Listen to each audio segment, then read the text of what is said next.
Ok. Et bien voilà, bonsoir à toutes les personnes qui nous suivent en ce net moment pour le compte de votre émission Soirée 7 d'aujourd'hui. Nous avons reçu pour vous un monsieur, oui, un monsieur, c'est bel et bien un monsieur Kaïba Karl. Je vous informe qu'il est président d'une grande structure. Là, je cite déjà, il s'agit d'une structure Discovery. Je ne sais pas si j'ai massacré la structure de monsieur Kaïba, c'est en anglais. C'est en anglais, comprenez, Discovery Science. En français, c'est déjà Découverte de la science. Découverte de la science. Pourquoi pas ne pas mettre ça seulement en français, monsieur Kaïba? En fait, je trouve que l'anglais...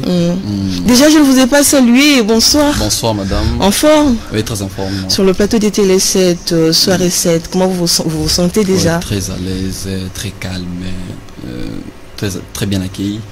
C'est ce que je pouvais dire. Ok, je reviens à la question que je vous avais posée par rapport à votre structure que vous chapeautez, Discovery Science. Discovery Science. Pourquoi seulement en anglais alors qu'on est un pays francophone, monsieur Kaïba? Ok, en fait, j'ai tiré cette vision, cette image dans une chaîne télévisée. C'est aussi en anglais. C'est comme ça qu'on prend ça. La raison pour laquelle je ne veux pas bafouer cette initiative et puis mettre ça en français. Oui, en français, on comprend que c'est découverte, mais je veux seulement garder cette tendance d'être découverte de science. Découverte de la science. Découverte de la science. Discovery Science. Oh là là. Je sais que j'arriverai à prononcer ça, mais ça va me prendre un peu de temps, je vous assure. Ok, non, ça c'est pas grave, c'est pas si difficile que ça. Ok, je tiens à vous informer, chers téléspectateurs, avec monsieur Kaïba Karl, nous allons nous entretenir au sujet de la situation sécuritaire à l'est de la RDC. Vous le savez bien, nous aussi sur le plateau, nous le savons exactement comme vous que la RDC a été est menacée, pour ne pas dire a été menacée, mais la RDC est menacée depuis plus d'une décennie à l'est de la République démocratique du Congo. Il y a de meurtres, il y a des tueries, plus d'une décennie, et ces sujets sur la situation sécuritaire à l'est de la RDC vaut la peine qu'on puisse en parler, vu que la situation n'est pas toujours au calme de ces côtés-là de la RDC. Donc ça vaut la peine qu'on puisse revenir et parler, marteler sur ça jusqu'à ce qu'il y aura une paix durable et pourquoi pas éternelle dans cette partie du pays. Monsieur Kaïba Karl, déjà d'entrée des jeux, j'ai une question à vous poser par rapport à la situation sécuritaire à l'est de la RDC. Le chef de l'État, Félix Tshisekedi, a pris part au mini-sommet d'Addis Abeba, intimant l'ordre M23 de quitter les différentes positions occupées en RDC. Les M23 ont occupé pas mal de positions ici en RDC, dans la partie est. Et comment voyez-vous l'avenir de cette résolution prise à ces mini-sommets? Déjà, je vous rappelle que au cours de ces mini-sommets, il y a eu comme résolution que le M23 sont obligés, donc à l'immédiat, ils doivent quitter les sols congolais ou soit libérer les positions qu'ils occupent d'ici la fin du mois de mars, je précise le 30 mars. Votre lecture par rapport à cette résolution? Ok, merci beaucoup madame pour la question. Par rapport à cette question, quand le président dit d'ici fin mars, ils doivent quitter, il y a un adage qui dit la vie et la mort sont au pouvoir de la langue. Quand on prononce, on sait que les actes vont suivre. Donc moi je suis convaincu comme étant patriote, citoyen de ces pays, que les présidents de la République avec son équipe et le gouvernement congolais doivent toujours fournir des efforts pour expulser les M23. Je trouve que ça ne sera pas difficile pour nous, c'est avec petit à petit on va y arriver. Et pensez-vous que cette mesure ou cette décision sera respectée déjà pour retrouver ou installer la paix dans la partie est de la RDC? Le président ne fait que multiplier des stratégies, il ne fait qu'aller de sommet en sommet. On voit là le sommet de Nairobi, le sommet de Luanda et actuellement le mini-sommet d'Addis Abeba. Pensez-vous réellement que cette mesure sera respectée? Oui, je pense, oui. Parce que tout simplement, on dit aussi l'homme propose et puis Dieu dispose. Nous, le président, c'est un humain. Il a proposé, il a mis en place les différentes stratégies pour expulser les M23. Et je pense qu'avec Dieu, avec l'aide du Seigneur, nous, on va y arriver. Nous, les Congo. Pensez-vous que Dieu est du côté seulement de la RDC, il n'est pas du côté du Rwanda? Quand vous parlez avec Dieu, pensez-vous qu'au Rwanda, là, il n'y a pas de chrétiens qui prient Dieu et Dieu seulement du côté de la RDC? Non, si madame, Dieu va voir, tu vois, par cette situation, c'est les Rwandais qui attaquent la RDC. Vous voyez, il y a des raisons où les Rwandais attaquent la RDC. Maintenant, vous voyez, Dieu va voir. Déjà, quelles sont les différentes raisons? Peut-être il y a une maman là qui est en train de nous suivre. Elle s'est dit, quelles sont les raisons que le Rwanda est en train d'attaquer la RDC? Les différentes raisons que le Rwanda attaque la RDC, c'est quoi déjà, si on peut retenir? Faites des raisons, et comme on dit en français, la RDC est potentiellement riche. Là, des richesses cachées qui sont potentielles. Maintenant, là, il y a des minéraux, il y a des diamants, l'or, tout ça. Le Rwanda, maintenant, veut en procurer pour s'en servir aussi. Pour laquelle, comme ils sont près de l'est du pays, ils veulent vraiment entrer et puis chercher ces minéraux et s'en servir, prendre et puis s'en servir chez eux. Nous sommes touchés par rapport à ça, parce qu'ils trouvent que la RDC, c'est un grand pays qui est bourré de richesses. Ils peuvent, comme ils sont des voisins, ils peuvent en profiter, prendre et puis s'en servir. Alors pour laquelle ils attaquent de temps en temps la RDC pour vraiment prendre ces richesses.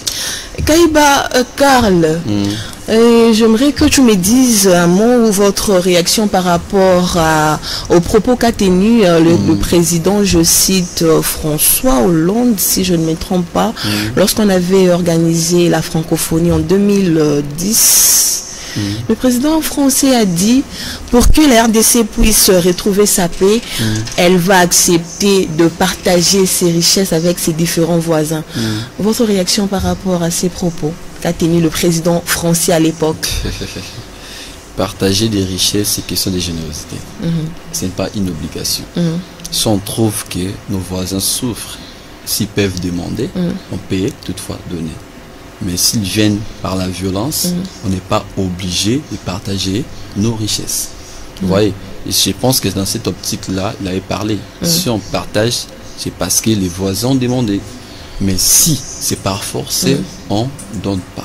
Même moi, comme je suis là, si j'ai beaucoup d'argent, si quelqu'un vient me demander, je donne. Mais si quelqu'un vient par la force, peu importe que je n'aie beaucoup pas, je ne donne pas. Mais pour retrouver la paix, donc si vous étiez, mettez-vous à la place du président de la République, Félix Tshisekedi, et que cette proposition s'est présentée à vous, qu'allez-vous faire? Vous allez accepter, partager vos richesses rien que pour retrouver ou pour installer la paix avec nos différents voisins? Ok, comme je viens de le dire tantôt, c'est question de négociation. Vous voyez, sommes des pays, le Rwanda et puis la RDC, la République du Congo.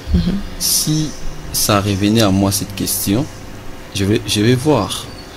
Je vais poser la question aux voisins, qu'est-ce que vous voulez vraiment juste? Est-ce qu'on ne peut pas faire ça autrement, pas négocier? Soit vous voulez créer votre entreprise, si vous avez besoin des minéraux, des diamants, tout ça pour s'en servir, vous pouvez venir en effet en échange par exemple. Vous voyez, en échange de quelque chose, soit de l'argent, tout ça c'est une coopération. Mais pas brutalement, comme ça je vais livrer. Ce ne sont pas ces échanges qui nous ont mis dans ces pétrins dans la partie est de la RDC. Je vous donne la paix, en retour vous me donnez vous savez de quoi je parle. Ouais, je comprends. Et quand vous parlez d'échanges là, vous n'avez pas peur de revivre ces genres de situations qu'on vit actuellement à l'est du pays? Ça dépend des négociations. Vous voyez, ça dépend des négociations. Si les RDC, les Rwandais veulent coopérer, on peut coopérer. Mais c'est pas par la force, c'est pas par la violence qu'on doit accepter, non. Si vraiment on se mettait sur une table, on peut parler avec les Rwandais, tout simple, avec le gouverneur rwandais. Ça dépend aussi de leur générosité. S'ils sont méchants, ils ne vont pas accepter, ils vont toujours continuer avec la guerre. Mais s'ils sont généreux, on peut toutefois parler et puis trouver un terrain d'entente et puis voilà. Ok, voilà, c'était là votre analyse. Et une question, monsieur Kaïba. Déjà, je vous informe, je ne sais pas si c'est une information ou un rappel déjà. Je tiens à vous informer que la RDC va prendre part au Conseil de sécurité comme membre non permanent et cela sera en 2024. Est-ce que on peut dire que c'est une victoire de la diplomatie de la part du chef de l'État? Merci madame pour cette question. C'est une question pertinente. La victoire, c'est les chefs. Vous voyez, on parle d'une victoire, c'est les chefs. Mais comme je dis toujours, l'homme propose, Dieu dispose. On va toujours multiplier les stratégies, même si on est menacé, on va continuer à multiplier les stratégies pour toutefois retrouver la paix dans le pays. Vous voyez, quand on cesse de donner des stratégies, c'est pas intéressant. On doit toujours avancer, donner des stratégies, multiplier les systèmes pour qu'on retrouve la paix dans notre pays. Ce que fait le président, c'est pas mal. Et plusieurs sommets, c'est pas mal aussi. C'est toujours des stratégies pour pallier à cette situation. Plusieurs sommets, ce n'est pas mal, mais au cours du sommet de Luanda, juste après le sommet, il y avait quelques résolutions, les cessez-les-feux et autres, il y avait pas mal de résolutions. Mais quelques jours, je dirais un jour après seulement, après la résolution ou la fin de ces sommets, il y a eu attaque. Les M23 ont attaqué un territoire là de la RDC juste après les sommets. Pensez-vous qu'à l'allure où vont les choses, est-ce qu'on va réellement retrouver la paix à l'est du pays? Pas plus tard que, je dirais hier, ces rebelles ont attaqué 4 positions de nos FARDC. Après les mini-sommets d'Addis Abeba.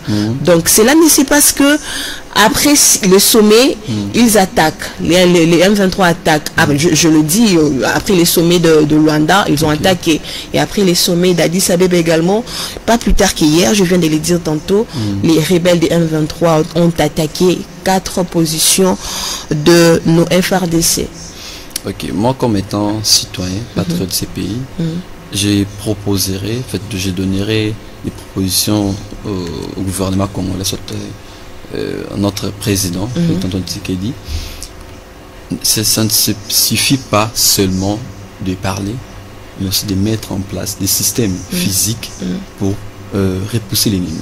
Quand vous parlez de systèmes physiques, vous faites allusion à quoi déjà? L'armée, les armes, des objets qui nous permettent... On a déjà une armée 8e en Afrique, Kaïba.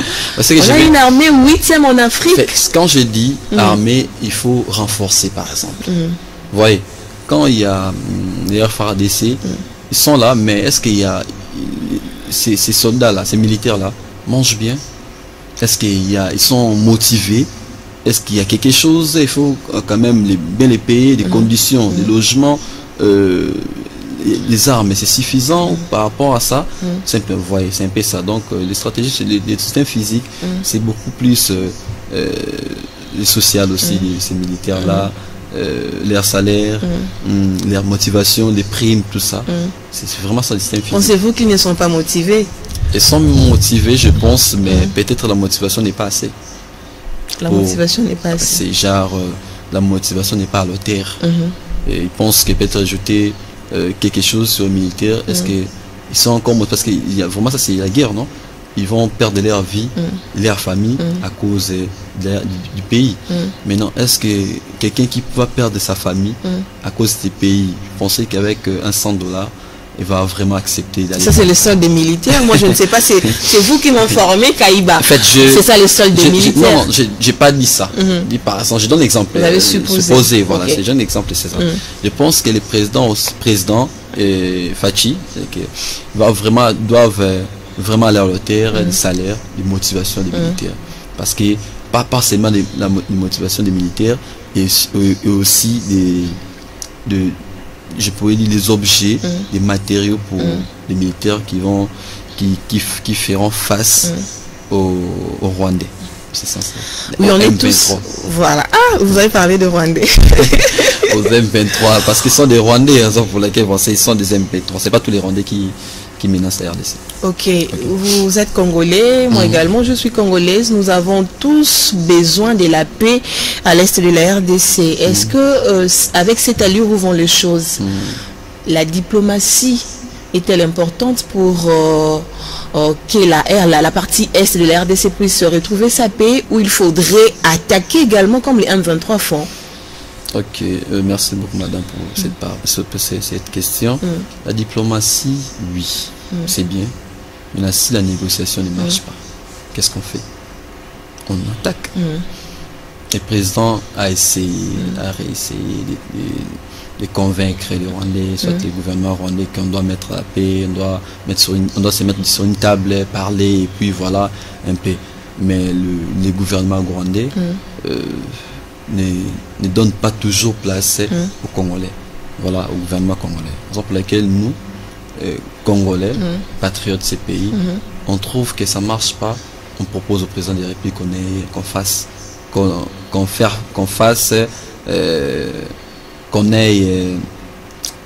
qu'on bouscule les Rwandais, quoi.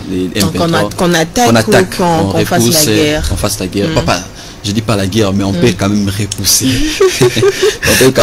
Vous voulez ce que le M23 puisse un peu reculer, mais pas leur faire la guerre. Je pense que la guerre, c'est un peu trop fort. Je pense que mais est-ce qu'ils sont en train de faire à la RDC? Ce n'est pas la guerre, Kaïba. Bon, c'est la guerre. Nous, on ne veut pas qu'on touche tous les Rwandais. Et dent pour dent. Non, c'est un groupe, non, je pense que c'est un groupe de gens, c'est un groupe de Rwandais mal intentionnés qui font ça. Est-ce qu'on peut faire guerre face la guerre au Rwanda? Non.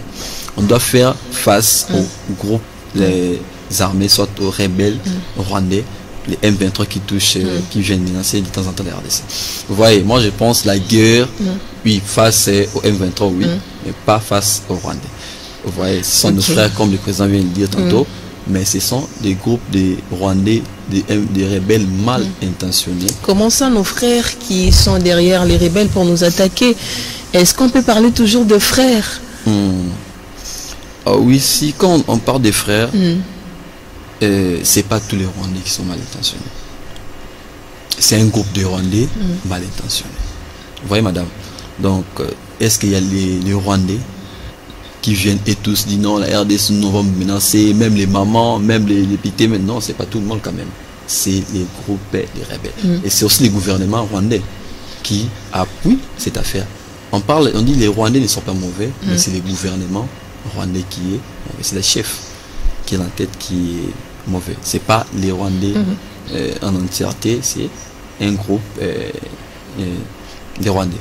Ok, merci beaucoup, Monsieur Kaïba Karl. Puisque nous parlons de la situation sécuritaire à l'est de la RDC, vous avez ou vous comptez organiser une activité déjà pour ces 25 février. C'est autour de cette thématique également, la situation sécuritaire à l'est de la RDC. Pourquoi avez-vous choisi cette thématique?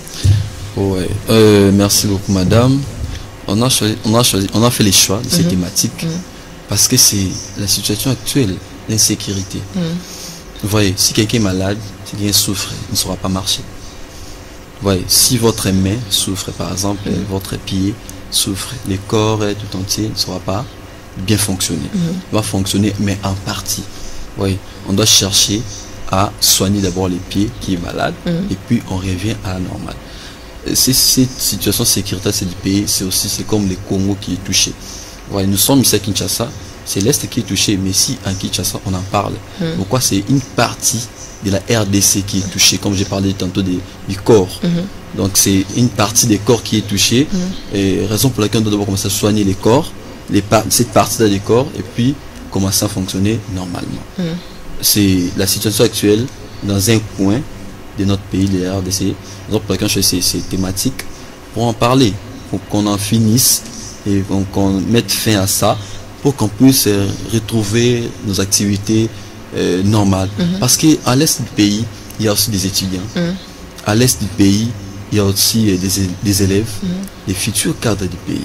Raison pour laquelle ces élèves, ces étudiants n'étudient pas dans de bonnes conditions. Vous voyez, à tout moment, il y a des balles, il y a des tirs, tout ça.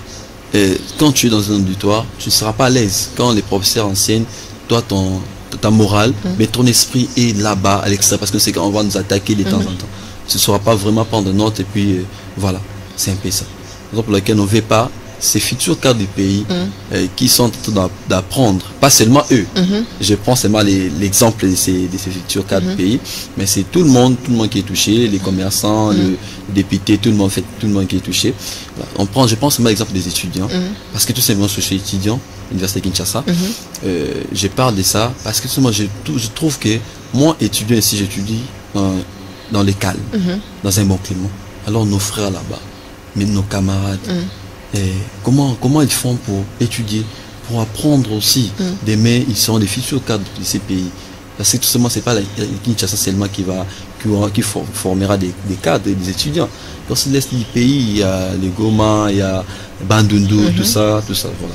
C'est un peu ça. Donc, on veut que la paix puisse retourner notre pays pour que ces étudiants-là, les autres de ces pays puissent, les autres de l'Est, puissent être aussi au calme. Quoi. Bien dit Kaïba Karl, mais la loi de la proximité oblige. Vous êtes quinois, je les confirme, mais je l'affirme, vous êtes quinois. Pourquoi pas ne pas parler de l'insécurité à Kinshasa avec la résurgence des Kuluna? Il y a des enlèvements, les Kuluna qui ressurgissent. Pourquoi seulement l'Est de la RDC, en lieu et place de parler aussi de l'insécurité des Kuluna ici à Kinshasa, d'autant plus que vous êtes également quinois? Merci beaucoup, madame. Quand on dit, je voudrais parler des proximités, souvent, quand on est à la maison, par exemple, tu as ta soeur qui est impolie, par exemple. Voilà. Il y a un monsieur qui vient vous attaquer, qui vient taper ta soeur, par exemple. Il vient vraiment avec un bâton, veut vous le frapper. Pensez-vous que vous pouvez d'abord commencer à éduquer votre soeur? Bien comme vous allez prendre défense d'abord de votre soeur, et puis vous allez revenir après par là votre soeur bien lui éduquer. C'est comme nous aussi. On pense que on doit d'abord commencer à attaquer l'ennemi, ceux qui sont les M23, et puis on va revenir dans la cuisine interne, voir la situation sécurité au niveau de... Parlons des Kuluna, on va parler des Kuluna, on va vraiment voir ces cas des Kuluna là, et puis on va trouver la solution, c'est pour eux. Mais on préfère commencer à l'extérieur parce qu'ils sont, sont nos frères dans le sens qu'ils sont des humains, mais ils ne sont pas des Congolais. Les non-Congolais qui nous menacent. Et si on ne trouve pas les solutions rapidement, ça sera un peu catastrophe parce qu'ils peuvent occuper nos territoires, une partie du pays. Mais les Kuluna là sont des Congolais. Vous voyez? Et ils sont déjà des Quinois. Ils occupent déjà les RDC. C'est normal. Maintenant, ça restera que à leur parler, conscientiser, à leur trouver peut-être boulot, vraiment l'amener, l'air amener dans des formations. Certains aussi sont des petits, mais toutefois les retourner à l'école. Vous voyez, dans ce sens-là. Donc, je préfère qu'on commence à l'extérieur, parce que vraiment, l'extérieur, ce ne sont pas vraiment nos frères propres. Quand je dis frères, c'est parce que nous sommes des humains, mais Congolais, non, ne sont pas des Congolais. Déjà, quels sont les objectifs poursuivis au cours de ces forums que vous allez organiser ce 25 février? Avec quel esprit ou quels sont les objectifs que vous comptez poursuivre en organisant ces assises? Ok, merci madame. Les objectifs, c'est la paix et puis l'équilibre. Vous voyez, si on trouve la paix et puis l'équilibre. Déjà là, le président a du mal je dirais, à installer ou instaurer la paix dans l'Est de la RDC. Et vous, un individu déjà comme ça, pensez-vous que ça sera possible et facile pour vous, rien qu'en organisant un forum, pensez-vous que la paix va réellement prendre sa place à l'Est de la RDC, rien que par un forum? Ok, merci madame. Et comme on l'a dit, il ne faut pas chercher, il ne faut pas attendre que les pays puissent vous aider, mais il faut chercher à vous de donner au pays ce que vous avez. Parce que nous, on n'entend pas de pays. Nous, on donne ce que nous avons. Qu'est-ce que vous avez déjà? Qu'est-ce que vous avez déjà? Parce que vous n'attendez rien du pays. Qu'est-ce que vous avez déjà? Nous, comme étant citoyens, patriotes, parce que tout simplement, demain ou après-demain, on peut toutefois mourir, on peut toutefois partir. Mais on doit attendre le pays, bien nous Congolais, nous patriotes, nous contribuer notre pays. Vous voyez, on n'a pas grand chose, on a quand même ces verbes, on a quand même ces sens de parler, d'interpeller. Pensez-vous qu'avec le parole, avec les verbes, avec cette très belle diction que je suis en train de remarquer là, vous allez installer ou instaurer la paix à l'est du pays? Merci madame. Moi je pense, j'ai la foi. Vous êtes chrétien, vous revenez toujours sur la foi, la foi, la foi. La première question, vous avez la foi, et cette question également, vous avez la foi. Ouais, je suis chrétien catholique engagé. Je suis aussi membre du MIEC, Mouvement International des étudiants catholiques. Je suis CGA là-bas. Okay. J'ai la foi, pourquoi? Parce que tout simplement, comme étant chrétien, Dieu a dit la foi change tout. Quand on a la foi, comme on dit, la vie et la mort sont au pouvoir de la langue. On doit parler, on doit donner nos propositions, on doit donner, en fait, on doit remettre au président nos soucis. Faites pas nos soucis, mais nos contributions comme étant jeunes. Vous voyez, patriotes de ces pays. Parce que quand on parle pas, quand on bouscule pas, quand on fait pas, qu'on n'organise pas de forums, des conférences par rapport à la situation, on trouve que nous, les jeunes Congolais, on n'en parlait pas. Le président trouve que non, en fait. Déjà, vous avez fait appel aux politiques pour venir voir ce qui va se passer lors de ces forums. Vous avez fait appel aux politiques? Ouais, par rapport à cette... Madame, allez-y. Non, vous avez la réponse. Par rapport à cet appel, on a invité tout le monde. Donc tout le monde est invité. Tout le monde est invité. Même les ministres. On a même les invitations, on a posté. On veut que tout le monde qui voit ces postes-là peut toutefois venir avec un premier jeu fait par ces versions électroniques. Même vous aussi, vous êtes invité. Merci. Une invitation verbale, merci. On va vous envoyer les formats électroniques aussi. Et vous serez là. Tout le monde est invité. Société civile, les acteurs politiques, les femmes, la jeunesse, tout le monde est invité. Parce que la situation sécuritaire, c'est pas seulement la jeunesse. C'est tout le monde. Le président est là, même les opposants sont invités. Société civile est invitée. Vous voyez? Donc je pense que c'est pas une situation où on doit écarter les gens. Non. Même les enfants sont invités. Les enfants sont invités. Déjà un enfant, qu'est-ce qu'il va comprendre? La situation sécuritaire à l'Est. Il y aura également d'autres sujets ou d'autres intervenants. Pardon. Est-ce qu'un enfant est en mesure de comprendre ce qui va se passer là-bas? On parle des enfants émancipés. Ok, ça fait partie des interventions. Oui, les enfants émancipés peuvent un peu comprendre. Parce que tout simplement, ceux qui sont touchés, ceux qui sont agressés là-bas, je pense que ce ne sont pas seulement les majeurs, et les enfants aussi sont agressés. Vous voyez, faire comprendre à l'enfant que tes frères là-bas sont touchés. Et si c'était toi alors, un enfant émancipé, peut comprendre aussi. Pourquoi pas l'enfant peut prendre la parole aussi. Quand tu le fais comprendre, peut aussi parler. Vous voyez, quand un enfant parle, les présidents écoutent. Vous voyez comment ça fait, comme étant parent. C'est comme quand une femme prie, Dieu écoute facilement. J'aurais appris ça, mais je vais vérifier. C'est ça aussi. Tu vois, une femme, on dit souvent les femmes sont faibles, non? Ce sont des êtres faibles. Vous voyez, quand elle prie, Dieu va écouter. Parce que vraiment, Dieu va comprendre. Ah, une femme avec beaucoup plus de faiblesse, beaucoup plus de tristesse vient auprès de moi. Comme ça, je vais commencer par exaucer après les femmes et puis les hommes. Vous voyez, si un enfant parle, un enfant émancipé parle devant le président, devant même les parents. En fait, c'est pas un même président, c'est un parent. Il a des enfants. Quand les enfants pleurent, la jeunesse pleure, ces papas-là va écouter. Va toutefois, même s'il dormait, va toutefois se réveiller. Non, mon pays est en danger, les enfants sont en danger. Voyez. Et comment cela va se dérouler?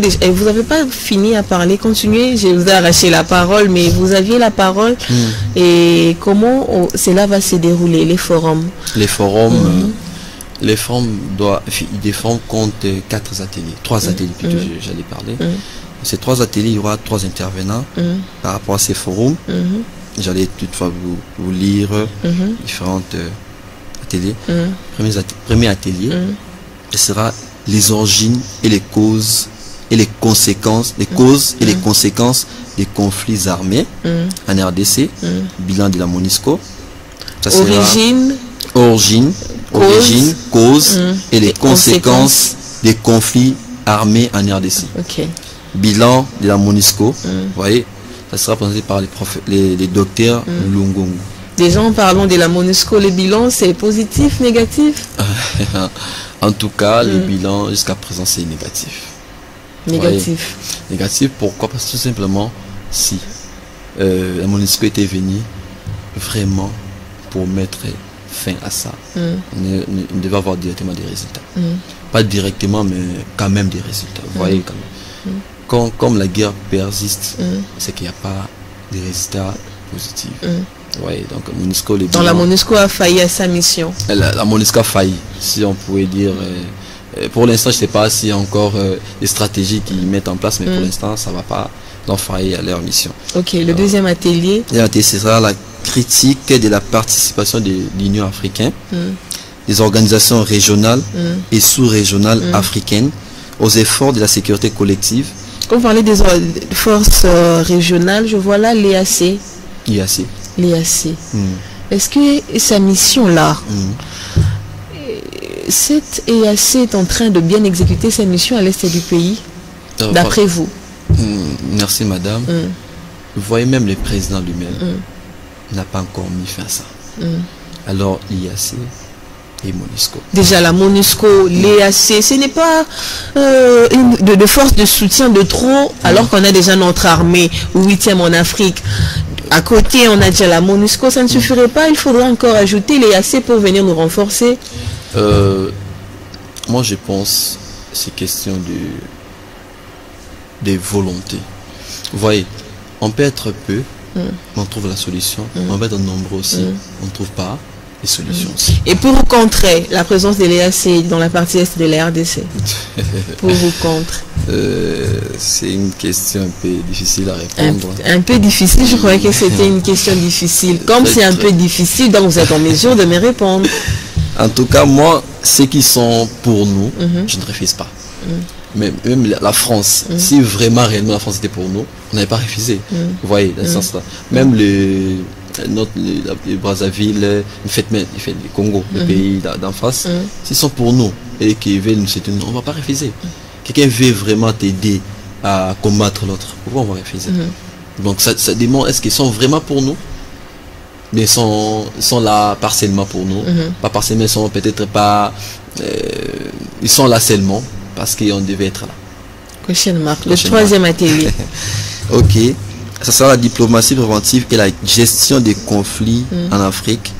Là, c'est toujours le deuxième atelier. Ça sera présenté par Maître Patrick Anne. C'est une dame. Anne, c'est Anne. Donc, ok, mais le prénom c'est Patrick. Patrick, Anne. Voilà, c'est un peu ça. Troisième atelier, ce sera le rôle des acteurs politiques, de la société civile, de la femme et de la jeunesse dans les processus de consolidation de la paix en RDC. Ça sera présenté par les docteurs Kikoudi Angélique. Là, c'est une dame. Ça, c'est une dame. Honneur aux dames. Moi, j'aime ça. Les gender, en tout cas, j'aime. Vous aimez, c'est ça. C'est une dame comme vous aussi. Okay. Quelles sont les différentes attentes au sortir de ces forums? Différentes attentes au sortir de ces forums. Nous, la jeunesse, nous allons présenter notre mémo. Notre mémo qui va parvenir aux autorités. Notre souci, c'est les présidents, mais les gouvernements congolais, les acteurs politiques, société civile, les opposants, tout le monde, la RDC tout entière, vraiment puisse venir en aide, puisse contribuer des différents domaines, des différents coins, et donc on puisse venir en aide à notre partie est du pays. Vous voyez, c'est pas seulement les présidents. Vous voyez, le président c'est un individu qui est accompagné des militaires, qui est accompagné de ministres, et ainsi de suite, des députés, voilà. Donc c'est tout le monde, même les opposants, je ne cite pas les noms, peuvent aussi, vous voyez, contribuer. Il y a ils ont des stratégies. Toutefois, peuvent passer à la télé aussi, parler de ça. Et quelles sont les stratégies? Même si on ne peut même pas passer à la télé, on peut même parvenir des propositions au niveau du gouvernement congolais. Même si on est opposant, mais on est fils majeur. Et vous comptez déposer ces mémos où? La présidence, la primature, déjà, vous comptez déposer ça où? Ok, on doit déposer ces mémos à la primature et puis une copie pour l'information. Et pourquoi seulement la primature? C'est les gouvernements, c'est les chefs, les ministres, les premiers ministres là, c'est les chefs des gouvernements, les chefs des gouvernements. Et il va toutefois peut-être donner des injonctions aux ministres, certains responsables certains responsables de la sécurité. Voilà, c'est un peu ça. Pourquoi pas ne pas directement aller vers le ministre de Défense? Oui, il y aura une copie, il y aura des copies pour information, le président de la République, il y aura aussi une copie pour le ministre de la Défense, dans ce sens-là. Donc, on va vraiment donner à tout le monde, les présidents, la primature, le ministre de la Défense, il y aura aussi le responsable des FARDC, je ne sais pas les noms, mais on va toutefois chercher pour faire parvenir la copie. Okay, vous avez l'habitude d'organiser de tels forums, c'est la première fois que vous organisez un tel forum? Ok, pour nous, c'est la première fois. Notre Asbel Discovery Science, c'est la première fois. Mais les autres, notre associé, partenaire, lui, ils organisent déjà des activités, des forums qui parlent pas seulement Le forum sera organisé en collaboration avec une autre structure, si je vous comprends bien. En collaboration avec une autre structure, c'est les caps sur le progrès social, dont les responsables, c'est les présidents, c'est la joie, monsieur la joie, dans ce sens-là. Mais moi, chez moi aussi, je suis le président, je suis accompagné d'une équipe aussi. Dans l'autre équipe a déjà cette habitude d'organiser de tels forums, mais pour vous, ça sera pour la première fois? Bien sûr que oui, ça sera pour la première fois d'organiser ces tels forums. Avec quel esprit pensez-vous déjà attaquer ou vous présenter le samedi? Avec quel esprit déjà? Voilà, l'esprit que ces messages, cette conférence, ces ateliers que nous allons organiser, ça puisse vraiment faire du bruit. Du bruit dans le sens que ça puisse les messages puissent se répandre. Quand ça se répand, il y a certaines personnes de bonne volonté toujours, quand ils voient les messages, ils réagissent d'une manière ou d'une autre. Ok, d'une manière ou d'une autre. Ok, merci messieurs et dames, je crois que nous sommes arrivés comme ça à la fin de soirée 7 d'aujourd'hui et je dis comme ça, merci. Vous étiez en train de dire quelque chose, Kaïba? Oui, on ne dit pas un coucou aux amis, aux frères et sœurs. Un coucou? Oui. Aux amis? Oui, aux parents, tout ça. Exceptionnellement pour vous. Voilà, c'est ça un peu. Puisque vous avez demandé, je ne peux pas refuser. Ok, merci beaucoup. Je salue mes parents, je salue ma famille, la famille Kaïba, qui me suit en ces moments. Je salue ma structure, je salue les caps sur le progrès social, je salue mes amis de la promotion. Nous avons des groupes d'études, je salue les Galiens, les Asclépiades, je salue le Big Pharmacist et puis je salue encore, si je n'oublie pas, les grands bailleurs. Ok. Voilà, c'est un peu moi ça. Je retiens les grands bailleurs. Grands bailleurs. Merci monsieur Kaïba Bakar, c'était un plaisir pour moi de vous recevoir ce soir sur le plateau des soirées 7. Okay. Je sais que c'est la première fois, mais ça ne sera pas la dernière fois. Non, ce n'est pas la dernière fois. Toutefois, s'il y a des soucis, il y a des préoccupations, il y a des propositions, on peut toutefois passer pour en parler. Encore une fois, merci. Merci beaucoup, madame. Merci à vous également, messieurs et dames, qui étaient branchés, connectés, en train de nous suivre. Nous vous disons merci et je vous rappelle qu'on avait reçu pour vous ce soir, pour le compte de soirée 7, monsieur Kaïba Bakar. Il est comme ça le président d'une structure Discovery Science. Voilà, je puis dire ça maintenant là. Il est le président de cette structure. Avec lui, nous nous sommes entretenus au sujet de la situation sécuritaire à l'est de la RDC et on a parlé également au sujet de l'activité qu'il compte organiser ce samedi autour de cette même thématique. C'était vraiment un réel plaisir pour moi de partager ces plateaux avec lui et merci à vous également pour votre fidélité sur les antennes de Télé 7. On se retrouve comme ça très prochainement et au revoir. Merci.